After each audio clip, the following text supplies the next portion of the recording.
Praise the lord. ఈ రోజు దేవుని వాగ్దానము సామెతల గ్రంథం 9వ అధ్యాయం 10వ వచనం. యెహోవా యందు భయభక్తులు కలిగి ఉండుటయే జ్ఞానమునకు మూలము, పరిశుద్ధ దేవుని గూర్చిన తెలివియే వివేచనకు ఆధారము. మన జీవితంలో జ్ఞానము చాలా అవసరం కదండి. ప్రతి మనిషికి కూడా జ్ఞానముతో జీవించటం అనేది చాలా అవసరం. చాలా సార్లు కొంతమందిని అంటూ ఉంటారు కదా, వాడికి జ్ఞానం లేదు, వాడికి తెలివి లేదు, ఎలా ప్రవర్తించాలో వాడికి అర్థం కాదు అని చాలా సార్లు అంటూ ఉంటాం. అంటే జ్ఞానము ప్రతి మనిషి జీవితంలో చాలా అవసరం. అయితే ఈ జ్ఞానము కోసము మనం ఏం చేస్తామంటే ఎక్కువ పుస్తకాలు చదువుతూ ఉండడము, ఎక్కడైతే జ్ఞానము దొరుకుతుందో ఆ స్థలాలకు వెళ్ళి వారు చెప్పే మాటలు విని జ్ఞానం సంపాదించుకోవడము, కాలేజెస్ కి స్కూల్స్ కి వెళ్తే జ్ఞానం వస్తుందని గూగుల్ సర్చ్ చేస్తారు చాలా మంది జ్ఞానం కోసము. దాని గురించి ఎక్కువ విషయాలు ఒక దాని గురించి ఎక్కువ విషయాలు తెలుసుకోవాలని ఇలా రకరకాలుగా మనము జ్ఞానం కోసం వెతుకుతూ ఉంటాం. యాకోబు గ్రంథంలో ఏమని రాస్తుందంటే, ఎవరికైనా జ్ఞానము కొదువుగా ఉంటే దేవుణ్ణి అడిగితే వారికి ధారాళముగా దేవుడు జ్ఞానాన్ని అనుగ్రహిస్తాడు అని రాయబడి ఉంది. కాబట్టి ఎవరికన్నా జ్ఞానము కొదువుగా ఉంటే దేవుణ్ణి అడిగితే దేవుడు వారికి జ్ఞానం ఇస్తాడు.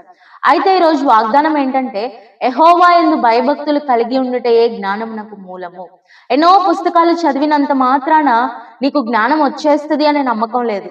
ఎక్కడెక్కడో నువ్వు గూగుల్ సర్చ్ చేసి తీసుకొచ్చిన ఇన్ఫర్మేషన్ అంతా నువ్వు నీ బ్రెయిన్ లో పెట్టేసుకొని వాటిని అనుసరించినంత మాత్రాన నీకు జ్ఞానం వచ్చేస్తుంది అని నమ్మడానికి లేదు. కానీ డామ్ షూర్గా నీకు జ్ఞానం ఎక్కడి నుంచి వస్తుంది అని అంటే, యెహోవా యందు భయభక్తులు కలిగి ఉంటే నీకు జ్ఞానం వస్తుంది.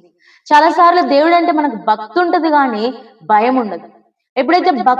ఎప్పుడైతే భయం ఉండదో అప్పుడు పాపము విస్తరిస్తూ ఉంటది. కాబట్టి ఈరోజు ఎవరికైతే జ్ఞానము కొదువుగా ఉంటుందో వారు దేవుని యందు భయభక్తులు కలిగి ఉంటే వారికి జ్ఞానం వస్తుంది. వారికి దేవుని యందు భయభక్తులు కలిగి ఉంటే ఎలా జీవించాలి, ఎలా ప్రవర్తించాలి, ఏ సందర్భంలో ఎలా బ్రతకాలి అనేది, ఏ సందర్భంలో ఎలా నడుచుకోవాలి అనేది జ్ఞానము కలిగి ఉండడం వలన మనం తెలుసుకుంటాం. కాబట్టి జ్ఞానం కావాలంటే మనం ఏం చేయాలంటే యెహోవా యందు భయభక్తులు కలిగి ఉండాలి. అంతేకాదు పరిశుద్ధ దేవుని గూర్చిన తెలివియే వివేచనకు ఆధారము. నీకు వివేచన కావాలి అనంటే, నీకు ఒక దాని గురించిన అవగాహన కావాలి అనంటే, ఆ జ్ఞానాన్ని నువ్వు ఉపయోగించే వివేచన నీకు కావాలి అనంటే పరిశుద్ధ దేవుని గూర్చిన తెలివి ఉండాలి. నీకు దేవుని గూర్చిన తెలివి ఉండాలి. పరిశుద్ధుడైన యేసుక్రీస్తు ప్రభువాని గూర్చిన తెలివి ఉండాలి.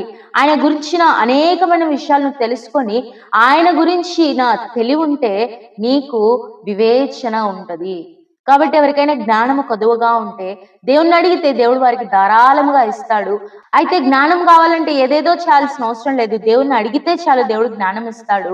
తర్వాత యెహోవా యందు భయభక్తులు కలిగి ఉంటే అది జ్ఞానమునకు మూలము. దేవుని అందలి భయభక్తులు కలిగి ఉండటానికి దేవుడు మనకు సహాయం చేస్తాడు. దాని గురించి మనం ప్రార్థన చేద్దాము.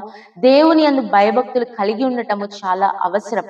కాబట్టి దేవుని యందు ఎప్పుడైతే నువ్వు భయభక్తులు కలిగి ఉంటావో నీ జీవితంలో జ్ఞానం వస్తుంది. నువ్వు ఎలా నడుచుకోవాలో, ఎలా జీవించాలో, ఎలా ప్రవర్తించాలో సమస్తము కూడా నీకు దేవుడు తెలియజేస్తాడు.